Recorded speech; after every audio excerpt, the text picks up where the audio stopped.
Welcome back to Off the Bar, brought to you guys by Green King. And the last time me, Joe and Jay were here, Joe put it on me and was like, no, Steve, there's loads of reasons to be cheerful. Here's some of them. I've already apologised. I apologised last week. Do you know how painful that was for me? Me apologising to him on this channel. But I did it. Because he was right and we were wrong.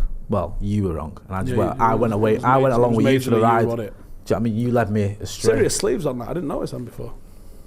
Weren't you? So you started it. Loose. I won't be taking any questions at this time. What I will say it's glad to see you're not making a statement. There's been enough for them recently. What I will say is that the season isn't over. Ten Hag is still the manager of Manchester United at the point of recording. You know, the FA Cup hasn't even started. The Carabao Cup hasn't even started. Yeah, we could still have our best season in a decade. Right. Okay. However, what my client and I do have to admit is that it couldn't have started much worse, could it? Have we won a game since then? But winning a game such a sort of. What does that mean? Do you know what I mean? What is that? Such a subjective term. Such a subjective thing. Like winning, winning and losing. Was that before the Arsenal game? That was before the Arsenal game, Steve, that one. And then we went on to lose 3 on the bounce after that. So it's again, what is winning, what is losing? It's all subjective. Every game since. Yes. Yeah. Did someone get suspended since then? I believe they did. I believe the Anthony stuff came out after that. Pretty much. Yeah. Which meant that the Sancho stuff came out after that. Yeah. Which meant that the Wan-Bissaka injury came out after that. Yep. So, other than that, you know, if we are... And do you know what the best thing is, right? Like, some of the reasons we was given to be cheerful were like, Onana. Keep have a good game. And I'm not saying he's not. I still think he's a good lad, but that was one of our reasons to be cheerful. Tough stuff. And then we sort of, we've been a kiss of death for him, haven't we? Yeah. Plus, players are coming back from injury, and they're not. We're getting more injuries. Right. Do you know what I mean? It's like... Well, let's look at this a different way then. Okay, please. Instead of me trying to be positive, which... Oh, sorry, everyone. First of all, I apologise for trying to be bloody positive about my football club. Instead of me trying to be positive, let's have a look at what has gone wrong. Let's try and see. A 6-hour special? I thought we were only doing an hour. Yeah, exactly. Let's try and see what has happened, and then maybe in our own minds, without saying it out loud, we can infer how those things could potentially not go wrong in the future. But for now, I'm not going to sit here and say I'm there were positive, so many I'm caveats optimistic. and double positives in there that I think it was negative. It's one of those things where it's like, think of a number, add 2, double it, divide it by 2, and take 2 off. Have you got your original number? I basically said a sentence that sort of said loads but nothing all at once. Yeah. Basically, what the F has gone wrong here. Should work for United with statements like that. Let's start with the injuries, because that might be the least to blame of all of the things. So we'll get to the ones where people are to blame. Don't worry about that. But it is as in a person can blame. Yeah, I disagree. Okay, well, there's a perfect start. So let me just rattle through some of the injuries, and you can tell me why you think that there's someone to blame. So we've got the list. We've got Mount, Varane, Shaw, Malacia, Højlund. I know I would rather you do this, and I'm going to request that Alexis does this. That this list of injuries is done in a formation as an 11. Okay, so yeah, I like that. We've got Tom Heaton's recently back from fitness. Tom Heaton's recently back, but we're going to put him in there. We need a keeper. Tom Heaton. Then we've got a back 4 of Wan-Bissaka, Varane, Harry Maguire, and Luke Shaw. Yeah, that started games for Manchester United. It started many games for Manchester United. You've also got Malacia on the bench of this. You need a backup. We've got more backup for our injured 11 defence than we have for our real defence. Keep going, I like it. Midfield 3 of Amrabat, Mainu, and Mount. Arguably better than the one that's playing. Genuinely a decent midfield. And a front 3 of unavailable players. We've got Højlund on this list because he's not been able to play full game. But you can do it without it. You don't need him. Well, anyway, so we've got Sancho, Ahmad, and Anthony. Is your front 3? I'm going to trade Anthony. I'm going to trade Ahmad for Greenwood because he's not available and may never be available. Yeah. But that 11 that we can't pick beats the 11 we can. On current form, I think it does. I think it doesn't though, does it? I think United's current 11 would lose to that. Harry Maguire and Tom Heaton and all this lot. If that team was managed by a team and they'd been winning games and they had confidence. That midfield's way more balanced than what we're currently playing. Like, the balance with the forward line is Amrabat, Mainu, and who else is in midfield? And Mount. Like, there is balance there. Right, I'll give you that. Not enough quality. But it's not better than Casemiro. I do think Bruno. it's Eriksen. Eriksen. It runs off him. I don't think it's better. Yeah. However, the fact that we can even have this question, it says a lot. So I would personally say it's a big problem that having a lot of those players out, a lot of them who would be starting. Pep's got 5 out. Yeah. Jack Grealish's going to be out for another week. We've got a full 11 and subs out. Why do you think that someone's to blame for that? Because to me, initially I go, that's bad luck. So I brought it up on either earlier or the Brew. I brought it up recently about Dean Saunders mentioned this on TalkSport, and I hadn't thought of it until then. And since then, I can't really think of anything else. Are you about to say there was something logical and insightful said on TalkSport? Yeah, I think he's already had his notice. Right, thank you. When you consider last season, with the World Cup in the centre of the season, the fact that Manchester United played what felt like 4,000 games post-Christmas, with a very depleted squad at the time, it was run ragged, I would think it'd be fair to say. We could only have possibly played 3 more games than we did. The semi-final, double leg, and the final of the Europa League were the only games we could have played and didn't. Yeah, so we played a lot of football games. Yeah.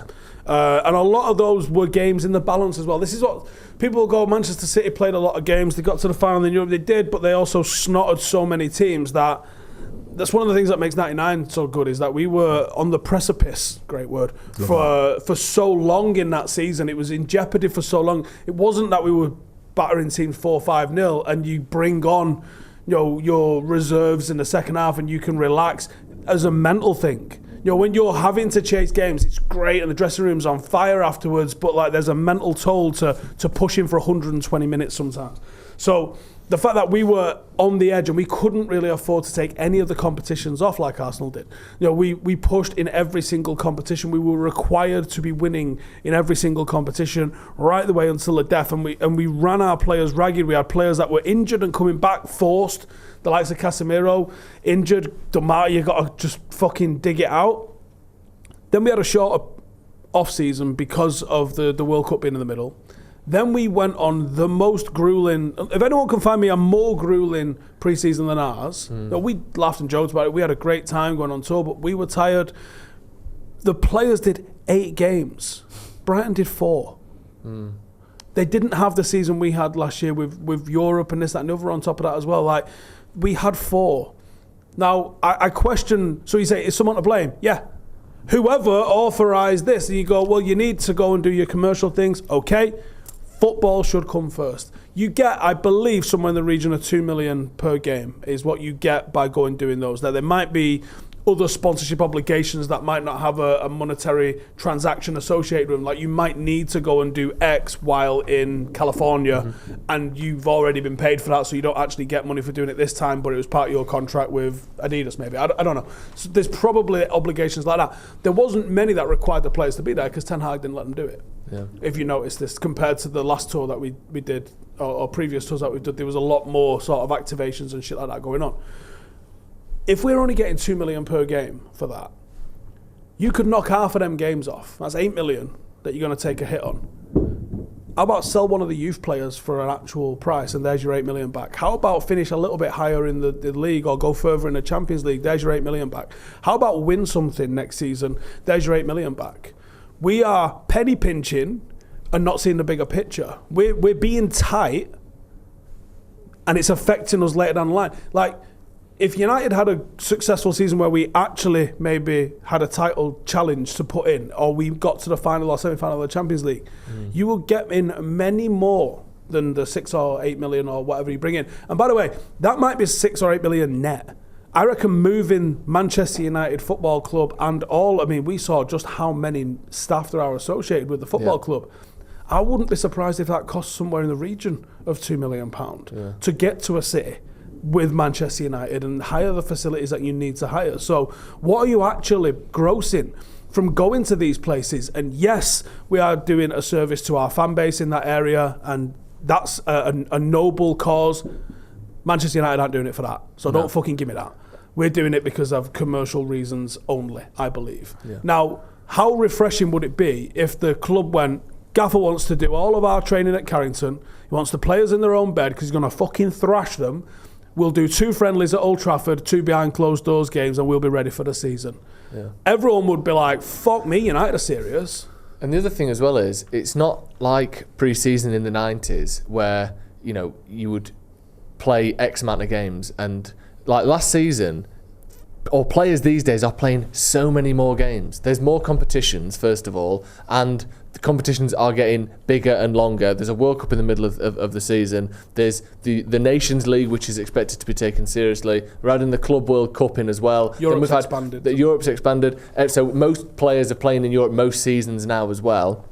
Then we're adding in the fact that 2 years ago, through COVID, United players, who a lot of which are still there, came back 6 weeks before everyone else to finish off the last season, then had the shortest pre-season they've ever had, then played a full season with a World Cup or a Euros at the end of it, then played another full season with a World Cup or Euros at the end of it. Like, it's just... the amount of games now is insane. Also the length of the games as well. They're starting to do that. There's another one. Games like 105 minutes. And Forest, there was 11 minutes of added time. And then at the end of that, there was another 2 minutes of added time onto the 11 minutes. I think that, so what Dean Saunders said to sort of close the loop on that is, he said he's looked at this and he's looked at the venues that we're going. You know, what was it in total? Oslo, Edinburgh, Dublin, Manchester, New Jersey, San Diego, Las Vegas, Houston. Yeah. Fucking insane. And the order that they did those games as well. So they start off in New York. Started off in Oslo. It started off in Oslo. Then the America leg that we were at, obviously. You start off in New York. Then the whole squad flies to San Diego, most of which don't play a single game in San Diego. Yeah. Like, the main boys didn't play a game there. Then they fly from San Diego to Houston. Then they fly from Houston back to San Diego. Then they fly from San Diego to Las Vegas. Like, why did the first team even go to San Diego? Why didn't they just go New York to Houston? Using that as a base, they were using it as a base, but it's more travelling, it's more movement for no real reason. Or why didn't you have the first team play the game in San Diego and the reserves play the game in Houston? Let them do the extra travel. Like, there was rumours of a game in LA that were then replaced by a game in Houston, which is a 3-hour flight and a 2-hour time difference. And it was just like, it felt like it was all being pieced together last minute. And the amount of travelling and unnecessary movement. It was like, because we know from experience, like, they were waiting to see what happened in the FA Cup final, see if we were going to be in the Charity Shield. Yeah. So they hadn't signed off certain games and they didn't know what was going to happen with that, and they were trying to move things around and waiting to see that. So a lot of it was fairly last minute in terms of the organisation and when these games were going to be there. And we've got to do a game now. We've got an obligation, like Steve saying there. And yeah, it wasn't like proper planned in advance. A lot of it was, they knew what they had to do, but in terms of the logistics, it was relatively short. You know, you think about the length of some of that travel and the jet lag that is involved with that, and you extrapolate that beyond the 90 minutes that are being played and the interviews and the time you have to arrive at the stadium, this and that. Imagine how much more training you'd have done if you'd have just stayed at Carrington. Now, some people say it's unrealistic to say that. I don't think it is. I think if you put football first, you say, look, we're Manchester United, we do massive pre-seasons every pre-season. Because of the nature of what's happened with the World Cup, with the Euros, with this, with that, the other, this year, or maybe they do it this summer coming, and they go, do you know what? Yeah, remember when it's a World Cup year or whatever, we don't. Yeah. And we do it all at Carrington, and we pack out Old Trafford, and we have family days at Old Trafford, and this, that, and the other. And then the ones in between, we'll go to the Far East, we'll maybe do something in Africa because we've really neglected that continent. We'll do America and maybe South America. But actually, these ones where there's a World Cup involved, the players that we have at the club are heavily involved in that generally. We should probably just focus it here. Like, and you could, like, Juventus quite famously have a dormitory at their training camp. Evra was telling us a great story about this because he was like, I've got to do what? And they move in there. And for the first, I think it's the first 2 weeks, they have to stay in there. And then if they hit certain like fitness metrics, they can start going home. I fucking love that. Yeah. I think that's absolutely sensational. And you know, I imagine the team spirit is raised by those evenings together. You're playing pool, playing table tennis, playing a bit of FIFA. You're still getting the extras that you would get by travelling away, but you're doing it all in there. And imagine that you push that out to 5 or 6 weeks, all at Carrington, all in one spot.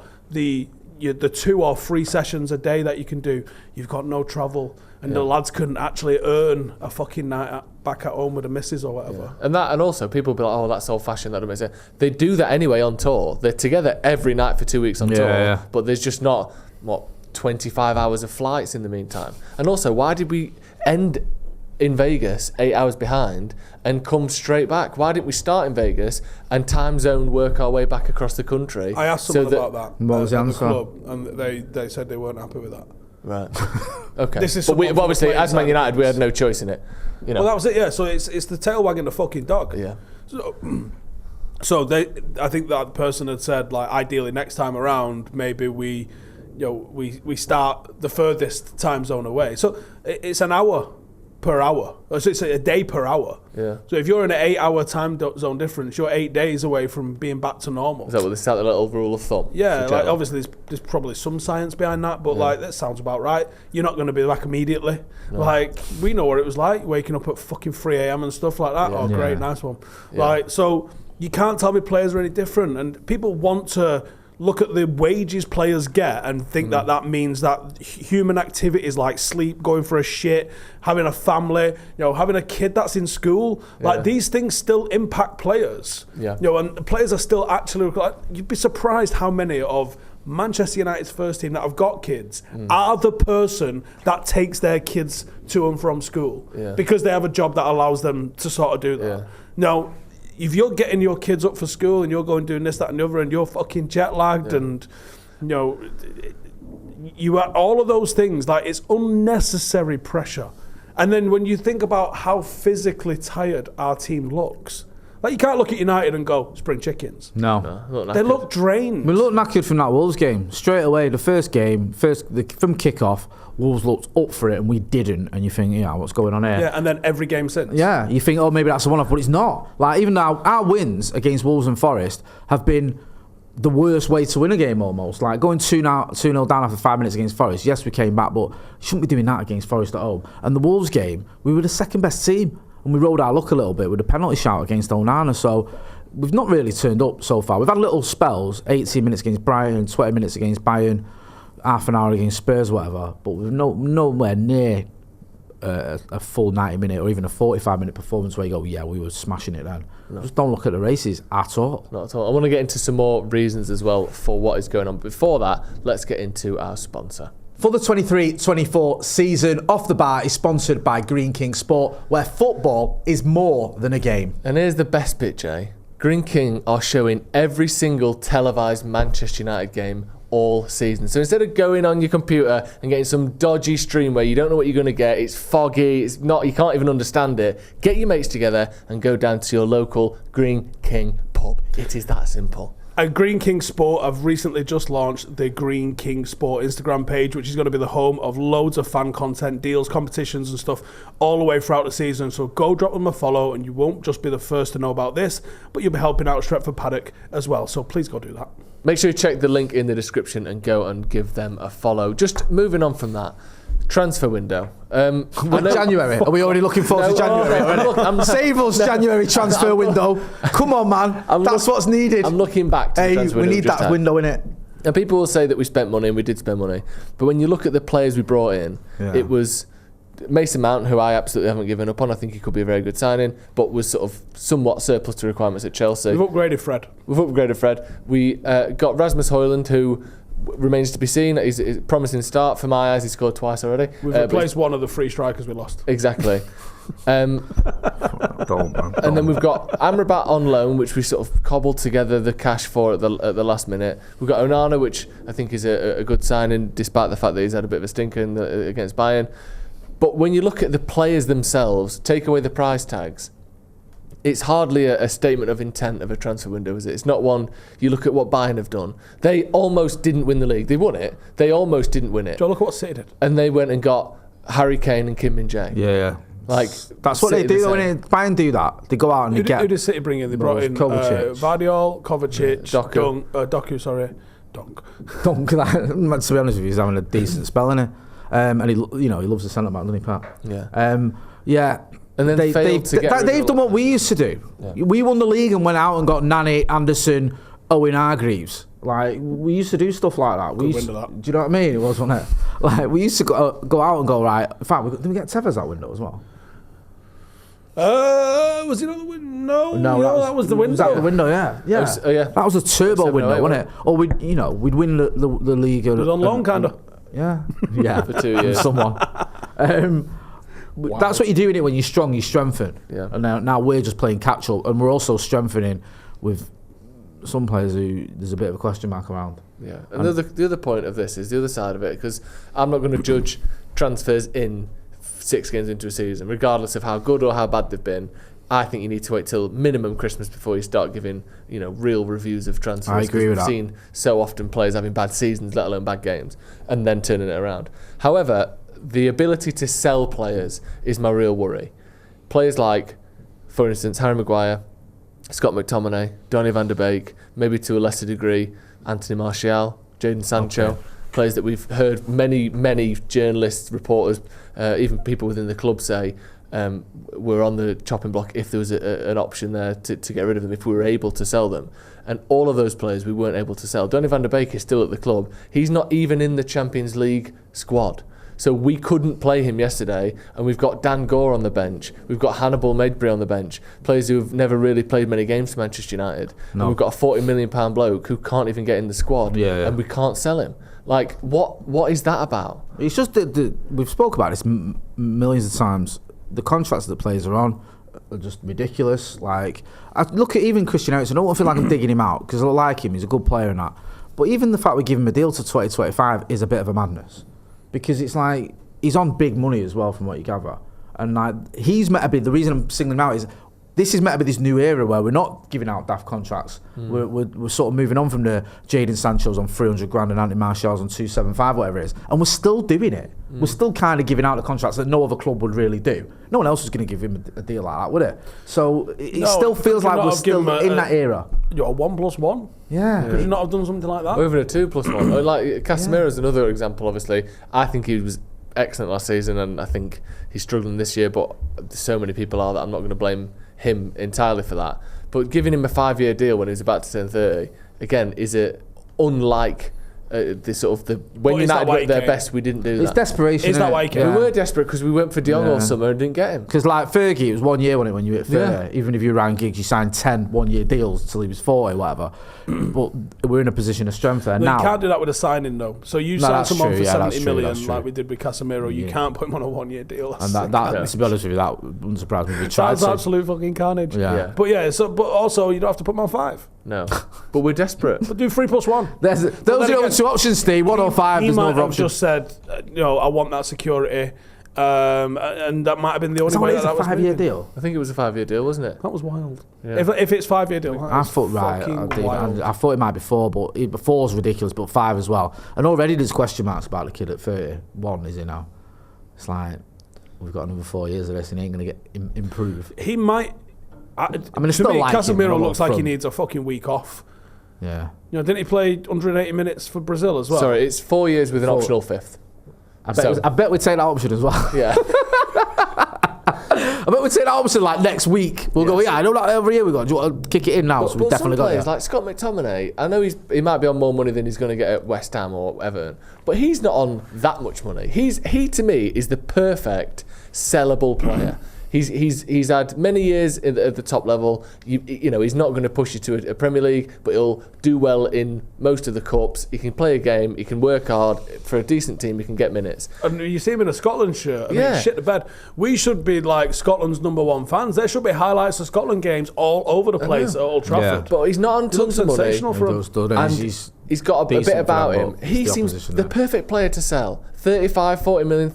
Whatever, between 30 and 40 million, something in that region. We picked up the phone for fucking Sean Longstaff, and Newcastle years ago said 50. Yeah. So you can't tell me that if that's what Sean Longstaff is worth, that Scott McTominay is not worth at least 50. Yeah. But even the thing is, at one point, it looked like he was going to go to Newcastle, and his star was quite high. Then there was West Ham coming in for him. I think the more he plays this season, the less people are going to be interested in it. Yeah. Because he's just not turning up, and it's like he's going to have 6 months till January of either not playing or barely playing, and when he's coming in, he's not really impressing. I know he's got time to turn it around. I just feel like we're just constantly stuck with certain players. It's just like Donny van der Beek still being at Manchester United is hilarious. It is, isn't it? Yeah. It is. And it's like, what can you do with him? Even Tom Heaton. Like, I fucking love Tom Heaton. Right, like, so I don't think we've actually seen the daylight of him fucking cuddling me at the end of the game in Dublin. Like that, no one's put that out anywhere yet. But like, I genuinely love Tom Heaton. Yeah.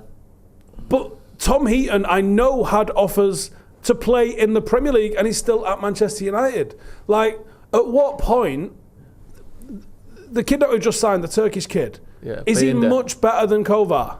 I don't know.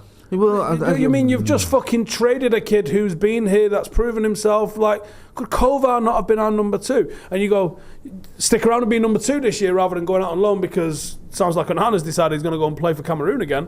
So you will get a few weeks of being first team, first choice. What a fucking carrot that is to dangle for that young kid. Yeah. And then you impress, we'll put you out on loan again next year, and we can manage this kid that we have on our books, rather than a gamble on something that you have no idea if it's fucking good enough. And then, Tom, what's Tom doing? Like, he could be playing Premier League. Now, I don't know if he's been spun a yarn about whether he's going to play maybe instead of... Do you think there's a big difference in wages from what he's on now and what he's been offered? Do you think that is it? Because it annoys me a little bit, but I kind of get it if you're earning a lot more money. If you're second/third choice goalkeeper at United, okay, everyone's going to go, what about Dean Henderson? And I go, all right, fair play. But I don't imagine that you're on bank-breaking cash. Yeah, I'm sure he's all right for a fucking round, but...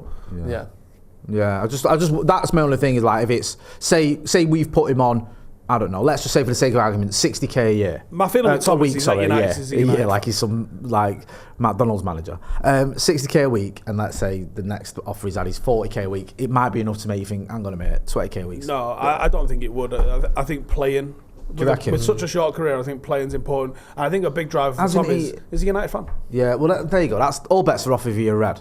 If you're a Red. And also, he might be looking at it going, you've got my man who's new, and also you could be got AFCON. You've got this Turkish kid, don't know anything about him. I might get a chance. I might get that little tickle in. Also, we didn't sign Bayende until like the second day before the window ended, so it wasn't like Tom Heaton had a long time to decide, knowing the lay of the land. I kind of him like last season. Yeah, I kind of. It was very obvious we was going to bring another keeper in. True. I don't mind the Tom Heaton thing as much. The McTominay and the Maguire one, things like that, where you're an international footballer, you know your surplus to requirements. You're Scott McTominay, you've seen us go out, we've brought in Amrabat, we've brought in Mason Mount. I know they're in different types of players, but more midfielders are coming in. Yeah. The manager's obviously doesn't fancy you. He's had enough of a look at you to know he doesn't want you. Harry Maguire, the manager will literally put Luke Shaw at centre-back rather than pick you. Yeah. You're an England international. There's a tournament, there's Euros at the end of the season. You think they'd think, go and get first team football at a decent club as well. West Ham, I know we all mock him, but it's a big club. He won't start those Euros now, I don't think, Harry Maguire. I think he's getting he's edging towards not doing. I think it's becoming too much of a thing. Yeah, like it's the only thing anyone talks about with England now. Yeah. And there's so much more to give Gareth Southgate shit for. I think Gareth Southgate's loving it a little bit, isn't it? Maybe, yeah, he likes it. It's all about Harry Maguire, innit? Everything's Harry Maguire. There's a lot more going on than Harry Maguire, like you're saying, and there's questions about him, but it's just focusing on that. Let's stay on United then. I want to get your opinions on this, Stick. We're just having a look before at some stats. I don't like your energy. United's away form. I don't like your energy. It's not good. United's away form isn't great, is it? So we've had a bit more of a deep dive into it. United have won 3 of our last 13 away games in all competitions, not including the FA Cup final as an away game. Because technically it was away from Old Trafford, but it's not an away game. I did a spreadsheet last week or the week before. You love a spreadsheet. I do love a spreadsheet. Yeah. And I looked at Arsenal, City, United, Newcastle, and looked at how many games we'd won against the top 10. Because I didn't like this snide top 9 bullshit that kept getting flung up. Let me find it. Right, okay, well, you can have a look at that and we can discuss the fact that 3 wins out of 13 against away from home. Yeah. We spoke about this on a preview as well. Was it Spurs away, the 3-0 was the last time? Well, that's the even more incredible stat, Steve, is that the last time we beat a top 6 side, which is more of an established thing. Yeah, that's a top 6 side away from home was Spurs in October 2021. 2 years ago since we beat a top 6 side away from home, which is just astonishing. And that was only 2 weeks after that away record that we had of 29 games in a row, unbeaten, was ended. So we ended that run. 2 weeks later we beat Spurs, and we've not beaten a top 6 side since. Top. The reason that we have the top 9 thing is because we beat Fulham and Fulham were 10th. Right. That's why you see that thingy. Yeah. So against the top 10, obviously this adds up to 9 because top 10. Who finished in the top 10 last season, or the current top 10? No, so who finished in the top 10 last season? We had 1 win, 1 draw, 7 defeats. which was the worst out of City, Arsenal, Liverpool, Newcastle, etc. City only won 2. Really? Who did they beat away from home? Arsenal and Fulham. Arsenal, obviously. So they literally won against the top 9. If you love this fucking top 9 stat so much, they won 1. They also beat Fulham. They had 3 draws, 4 losses. Arsenal did really well. 6 wins, 1 draw, 2 losses. Liverpool was 3 wins, 1 draw, 5 losses. And Newcastle was right across the board, 3-3-3. So it's not like anyone's setting a world alight with these Arsenal games. pretty good. Arsenal's alright, it was alright, but it's not like if you look at City, the benchmark. They literally 1 more win against the top 10 than us. But a lot more draws. Yeah. Do you know what it is, though? It's not a thing for anyone else. It's become did they not lose 7-0 at Anfield? Or 6-3 to themselves. Amateurs. Yeah. It's become a thing, and like you say, the nature of those losses. Yeah. Like, it's painful. It is painful. I think it's a legitimate criticism of Eric Ten Hag. And criticism doesn't mean sack him. No. Yeah. So I mean, if the missus forgets to fucking pick you something up at shopping, doesn't mean divorce her. No. I think people have to take these things to the fucking nth degree at all times. Everything's extremes with people. Yeah. You can be disappointed. We were saying this and move on. People think unless you're blindly backing a manager, you must want him sacked. Yeah. It's like, no, there's an absolute myriad of positions between those two. I like Marcus Rashford. I think his fucking pressing needs a lot of work. Yeah. I think last weekend against Brighton, he was extremely selfish. I think he wasn't quite as selfish against Bayern, but he still wasn't a good performance from him. I still like the guy. Yeah. I still think he's probably one of United's most effective players. Yeah. When I look at Eric Ten Hag and I see we've been so good at home, I go, okay, you've nailed that. Literally outside of Brighton, everyone gets beat. Yeah. It's fantastic. Whatever Brighton are doing, okay, we'll figure that out. But fantastic. Now, maybe what it is about Brighton is they come and they like to have a bit of the ball. So does that mimic what it's like playing away when teams want a bit more of the ball and come and take a bit more of the ball, forcing us to play on the back foot? But we're playing on the back foot without necessarily being set up to play on the back foot. We're setting up with a team that wants the ball but isn't getting the ball. No, and I wonder, is that Christian Eriksen, unfortunately, scapegoat's too harsh a word, but he's the square peg in the round hole here for me in this. I would have played McTominay. McTominay really doesn't want to get picked looking at his performances, though, to fit into this. So I'm hoping Amrabat comes in and takes that mantle of being someone that can provide a little bit of a screen, provide a little bit of energy, but the thing that McTominay's not got and the thing that Eriksen is, which is a little bit of quality on the ball to move the ball up to the more attacking players. Does that alone help? Or is there a mentality shift? Because you look at our away form / ability to play on the back foot, and it's not good enough. No. It clearly isn't good enough. Look, those games at Wembley were fucking mental this year. The City final especially. It was just... Even the Bayern game, we weren't in that game. People go 4-3, close score. No, it wasn't. You didn't watch it. United aren't looking... Union Berlin looked like they were more of a threat to Real Madrid in the game beforehand. Now, we don't look... Even though we've got very potent counter-attacking players, we don't look like we've got an ability to be a potent counter-attacking team. And we know the likes of Marcus and Bruno were fucking sensational at it. I was seeing people talking about what we did in Paris pre-COVID. There was no chance of that being pulled off last night. No, we don't. But it's like you said, we've got to a point where, and I think Arteta had this to a certain extent over the last few years at Arsenal, where he doesn't seem willing to take a sort of backward step and go sort of Solskjaer mode and say, right, sit back and counter-attack. It's almost like play high and counter-attack. So we don't have the benefit of actually having men behind the ball. Yeah. So we've got these big gaps in midfield, and we're not playing and keeping the ball like a team that is doing that. Yeah. So we give the ball away all the time, but then we don't sit back. It's like we're trying to counter-attack from the halfway line. And this team's just pissing behind us over and over and over again. That's it. We're set up to be a team that's got the ball, but we can't keep it.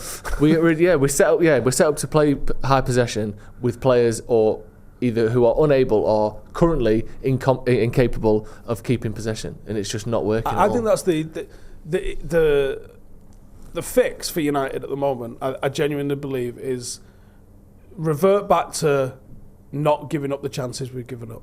because some of the goals that we've conceded are embarrassing.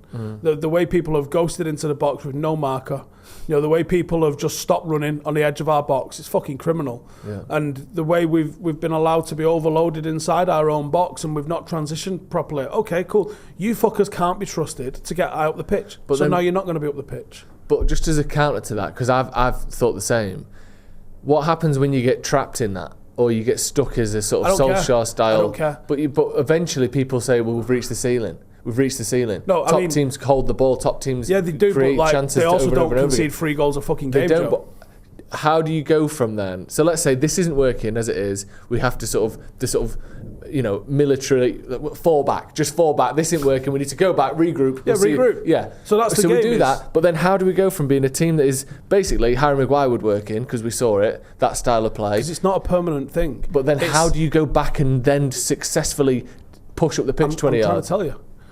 So we go defensive first, and we fix the problems from the back. Rather than going, we're conceding 3, we'll try and score 4, because we're not going to do that at the moment, right?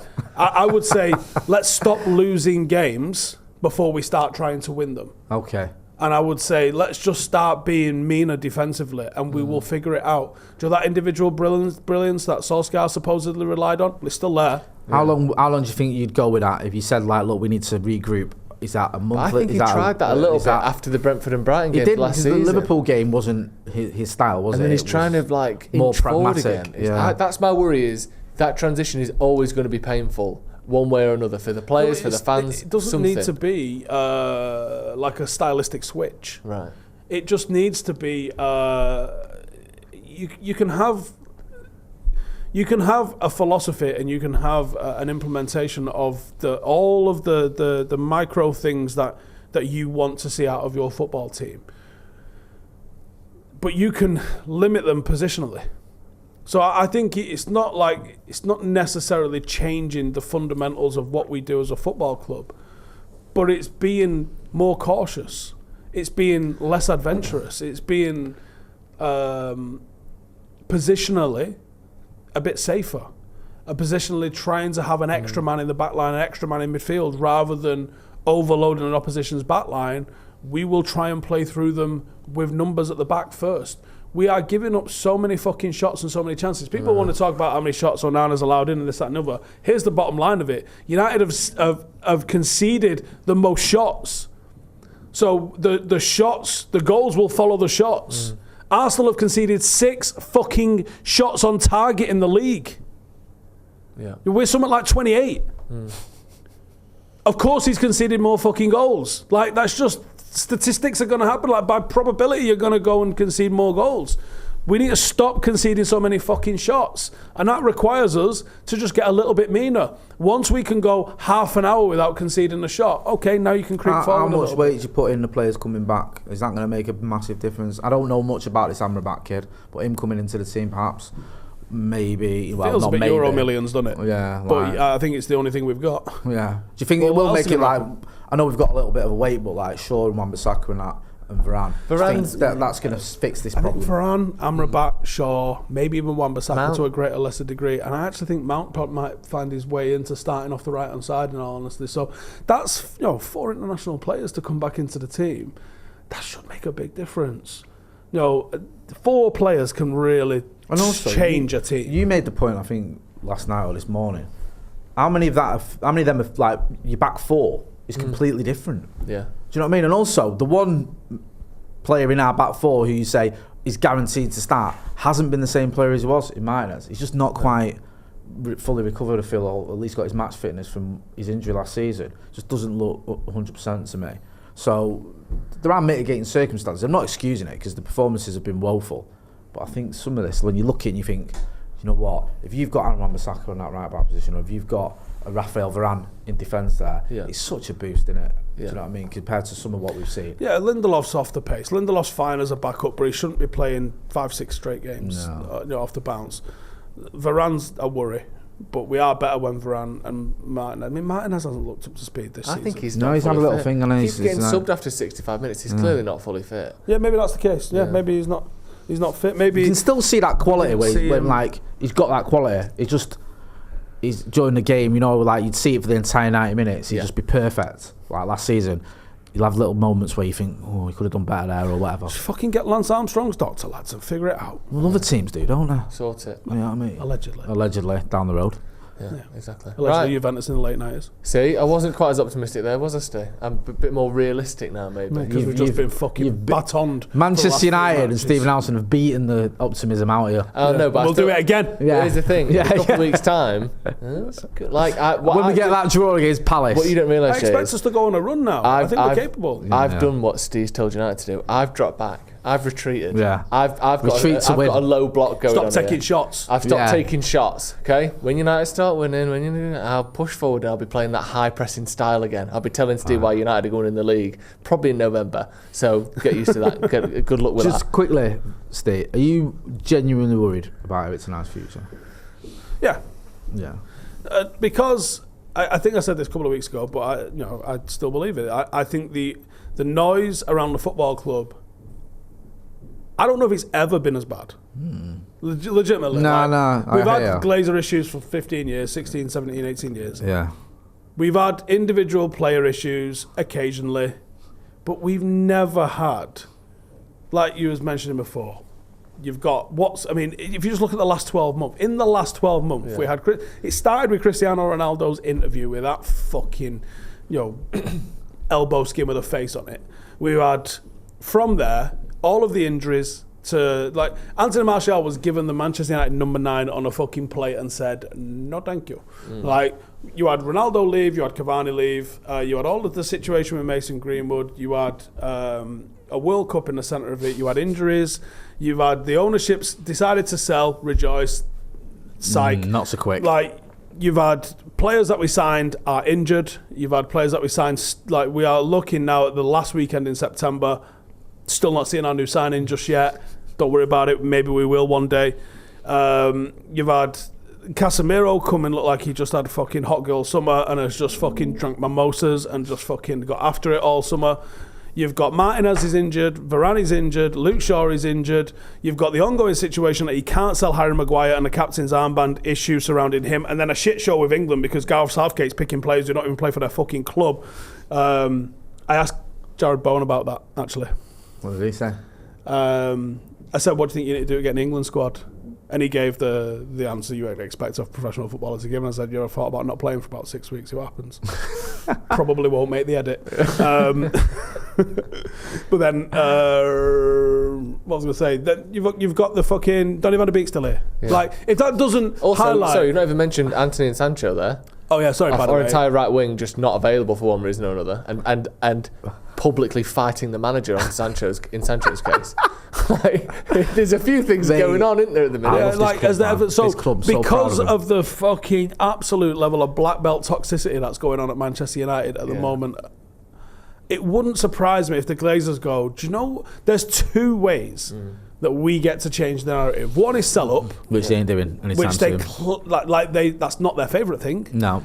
2 is like fucking get a new manager in, because then it changes the news cycle. War boosts president's approval ratings. Yeah. Like, if we sack the manager, that's the equivalent. Distract from us. People will go, you know what? Don't worry about the Glazers for now. Get this new manager in. Everyone's happy again. Everyone's excited again. It's that. And they've done that loads of times. They've never sold. Yeah. So if you was trying to like be a betting man about which one's more likely, I think it is genuinely a lot more likely they sack Ten Hag than they sell.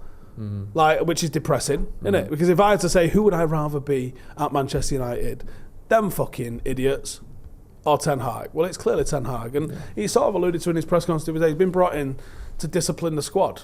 He's cutting about that. Some of them don't like it. Yeah. And it looks like whatever due diligence was done on Sancho was a load of old arse, and he's a fucking problem. Yeah.